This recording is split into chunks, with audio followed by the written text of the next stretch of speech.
finally made it to Harvard. Beth, thank you very much for introducing me and for the invitation to come and give this lecture.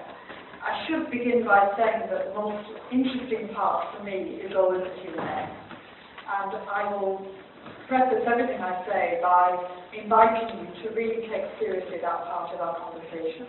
The more that we can interact, the more I learn and understand. And there's never been an occasion I've been to anywhere in the world where I've not been the winner in terms of learning something I hadn't thought about or discovering some new angle. So I thank you in advance for that. Sometimes people find it hard to get beyond the baroness bit. So let me explain what a baroness is, in the wisdom of my 7-year-old daughter, as she was then when I became a baroness. She went off to school on that morning, and her teacher said to her, "Now, Rebecca, something has happened to Mummy. Do you know what it is?"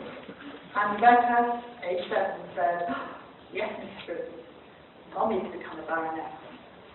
And her teacher said, "Yes, Rebecca, but do you know what that means?" And she said, "Oh, yes, I do. She's halfway between a politician and a princess." Rebecca is now 18 and says the tragedy for her is I've been far too much like a politician and much than others. So when you get to the conversation, my name is Kathy. Let me just reflect back a little on the story of the European Union, because I think the European Union was an American dream, more than it was, in a sense, a European dream. I think in the post-Second World War era, the USA, looking at this devastated set of nations, could see that the best way to stop what seemed like the natural position of Europe, i.e. to be a forward itself, was to create a rules-based system in which countries could work together. It started as an economic project, but with a really strong political objective. Some of you know the story better than I do. From coal and steel to the single market, through to what is now, I believe, a strong economic superpower. 500 million people able to be engaged in trade and investment, demonstrating that capacity across the world. The latest manifestation is the signing of the trade deal with South Korea. I negotiated the end part of that, and I can honestly say it's a 21st century trade agreement with billions to our economy and a sign of real success. And it's a sign of real success because, of course, there isn't a trade deal in the world where every business in every country benefits.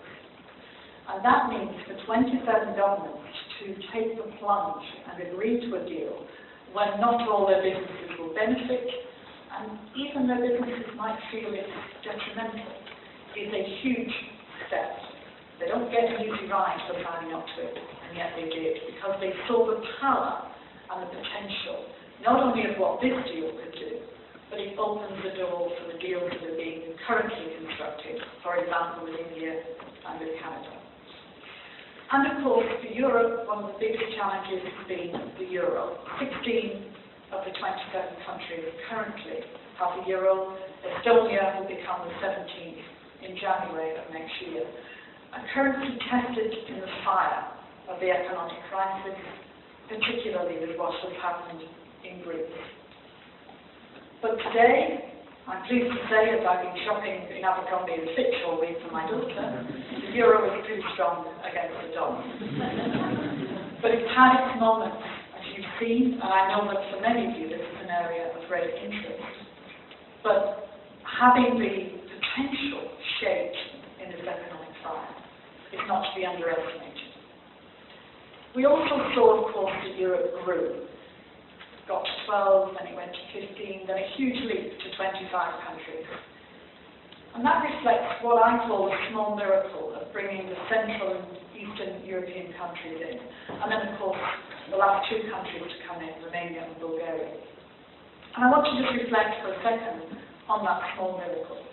Because after the revolutions in these countries, after the massive change that happened in the late 80s, early 90s, They didn't go through the pendulum swing that we see so often to another form of authoritarian regime. Instead, they opted for the European institutions. They joined in to the common cause: democracy, rule of law, economic prosperity. And it's never to be underestimated, in my view, as to the significance of that. It's worth noting, too, that there are about 9 countries that I can think of currently seeking membership. I'll do a short quiz later so you know which ones they are. But very important to see this entity that people want to join in. I often joke that the only people who don't like the European Union are the people who are in the European Union. But actually, lots of countries want to join it, and even more see themselves as having a European identity, not part of the European Union, but wanting to feel part of this bigger project, of which perhaps Ukraine is the most significant example. Those who are close to us want to join us. Those who are far away want to be like us, to imitate us. The African Union, the ASEAN countries, who draw very much on the experiences that we've had. Latin America. The EU, in my view, is above everything a large conflict resolution machine. The 27 countries come together to discuss, to argue, to negotiate everything from agriculture to financial services, development aid to defence. With the Commission, powerful in some areas, of which trade is a good example, and a partner in others with the 27 nations, for example, in financial regulation. But something happened about 10 years ago, when Europe took the first tentative step to ask the question about what it could do more.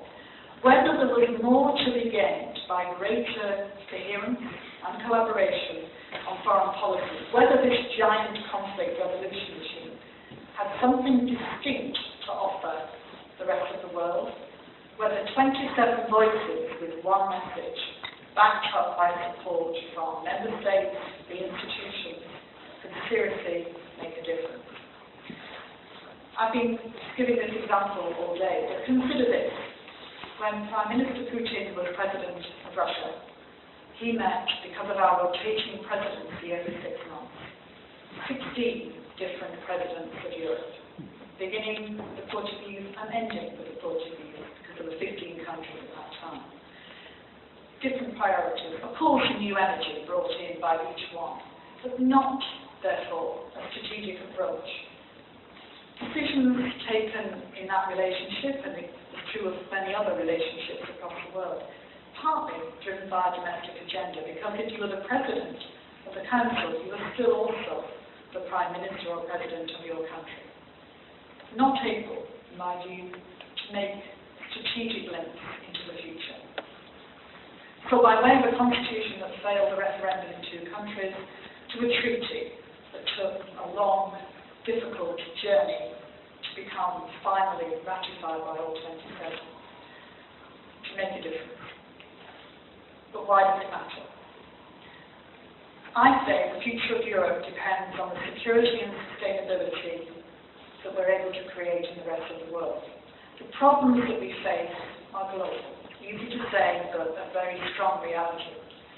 Economic problems, the capacity to have trade disrupted, the capacity in the economic crisis that the world could have done to turn to protectionism. The challenges of terrorism, the challenges of financial crisis. Even a volcano erupting in Iceland with an unpronounceable name caused havoc, not just for the people of Europe, but actually much further afield. So if we're going to find solutions to these problems, we need to be a cohesive unit, able to work together in partnership. Sometimes individual countries can do more. Sometimes I say to our partners, actually, you need to talk to this country or that country, because from the EU perspective, we don't really have a coherent view, or we don't need to have, but this country might. But very often, speaking as 27 with one message is a much better option. Let me give you a few examples of what that means. Economic sustainability. We are the biggest trading partner for the Chinese. The Chinese need to have a minimum of about 9% growth just to stand still, with real challenges in China.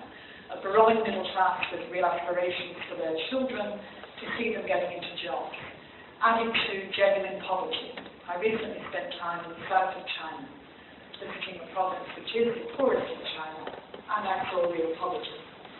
They want to move from a country that is wealthy in part, but has huge areas of poverty, to a country that is hugely wealthy, with perhaps little pockets of poverty. But on a strategic level with China, we need to decide as Europe what it is we want.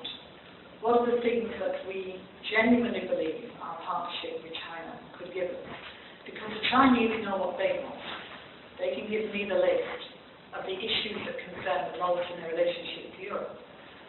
But it's been described as, historically, we've had an attitude to China and not a strategy. So economic sustainability, building strong economic links. I could talk about India, the US, Russia, many countries where that would be true. Economic sustainability for the people of Europe comes in large part from the strength of the relationship that we have with other countries. Security against terrorism, the signing of a SWIFT agreement with the United States. Easier for 27 to enter into a strong agreement with the US, much easier for the US than having to work out 27 separate agreements. But if you look around the world and see the rise of, for example, what's happening in parts of Africa with Al-Shabaab, with Somalia, with the collaborations that we have with African leadership to fight piracy and keep terrorism at bay. And of course, if you look at Afghanistan, Pakistan. Our ability to have security against potential terrorism requires us to think globally, to work with our partners, but to also be prepared to engage to prevent that growth. That's why we work in Somalia to do development. It's why we work off the coast of Somalia to combat piracy. It's why we look very carefully at what's happening in Sudan, the referendum coming. It's why we look to Afghanistan to try and support the leadership there. Hillary Clinton and I, especially working with the women in Afghanistan, who frankly could be their leaders tomorrow, and who are amazing in what they do. All of this is about trying to support security, from my perspective, of the people of Europe by engaging in the problems that exist elsewhere. Let's think about climate change security. By my calculations, 101 states will suffer the effects of climate change, one way or the other. That includes the fact that we've had wildfires in parts of Europe, Greece particularly. Look what's happening in Russia this summer.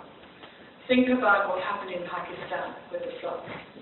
Countries that are being changed and altered in what they're able to do by the effects of climate. Crop failures from lack of or too much water. People on the move as a consequence. Whole villages having to uproot and move because they can no longer sustain their livelihood. People moving on beyond countries where they feel poverty is grounding and difficult, trying to come to places like Europe, like the US, where they see real opportunity. Refugees in terrible conditions that breed despair or worse. None of us will be immune to the potential for millions of refugees if we do nothing. All our economies stand to be affected, and our security too. So being ready to support countries that are finding it hard to adapt, climate adaptability, to the reality of what's happening. Being ready to support them, to put the infrastructure in that they need to enable people to move. Pakistan, in our discussions, I say to them, think carefully about rebuilding exactly where the floods were, because next year there may be floods again. There haven't been floods for 20 years, but things are changing. Be ready to look again at where you rebuild, and rebuild for the community. That requires people to change their habits, to change where they live, to change what they do. And that's difficult and long-term engagement. Sustainability in development. When I visited Haiti in the aftermath of the earthquake, what was very clear to me was that we needed to think differently. Haiti has been receiving development aid since 1955, and by any